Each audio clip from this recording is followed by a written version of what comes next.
আগের দিন পুজো করার সময় তো ঠাকুরের জন্য সেরকম কিছু বানিয়ে দিতে পারিনি, তাই জন্য আজকে ভাবলাম আজকে একটা কিছু বানিয়ে ঠাকুরকে প্রসাদ দিই। তাই জন্য প্রথমে দুধটা গরম বসিয়ে দিলাম আর নিয়েছি দুটো গাজর। তারপরে এই গ্রেটারের মাধ্যমে গাজরটাকে খুব ভালো করে গ্রেট করে নিলাম। এই দুটো গাজরের জন্য আমি নিয়েছি 1/2 লিটার দুধ। আজকে এই প্রথমবার এই কড়াইটা বের করেছি ঠাকুরের জন্য প্রসাদ বানাবো বলে। নতুন বছরে নতুন বাসনেই ঠাকুরের জন্য প্রসাদ বানাচ্ছি। তারপর কড়াতে পরিমাণ মতো ঘি দিয়ে ওই গ্রেট করে রাখা গাজরটা খুব ভালো করে ভেজে নিতে হবে। এখন থেকে ভেবেছি যখন একেবারে পিওর ভেজ রান্না হবে তখন এই পেতলের বাসনগুলো ইউজ করব। খুব ভালো করে গাজরটা ভাজা হয়ে যাওয়ার পরে দুধটা দিয়ে দিলাম।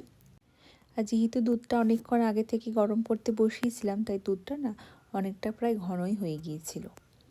তারপরে এক এক করে দিলাম চিনি আর একটু এলাচ, একটা গোটা দিয়েছি আর একটা একটু ক্রাশ করে দিয়েছি। বেশিরভাগ ঠাকুরের প্রসাদ হিসেবে আমি পায়েস, সুজি বা সিমাইয়ের পায়েস বানিয়ে থাকি। কাজু বাদামগুলো প্রথমের দিকে একটু ভেজে নেব ভেবেছিলাম, কিন্তু আর মনে ছিল না, সেজন্য শেষে দিয়ে দিলাম। শীতকালে তো সবার বাড়িতেই কম বেশি গাজর থাকে, তাই গাজর দিয়ে এমন একটা সুন্দর রেসিপি বানানো যেতেই পারে। আমি যখনই গাজর দিয়ে এরকম কিছু বানাই একটু লিকুইড স্টাইলের বানাই, খুব একটা ড্রাই করি না।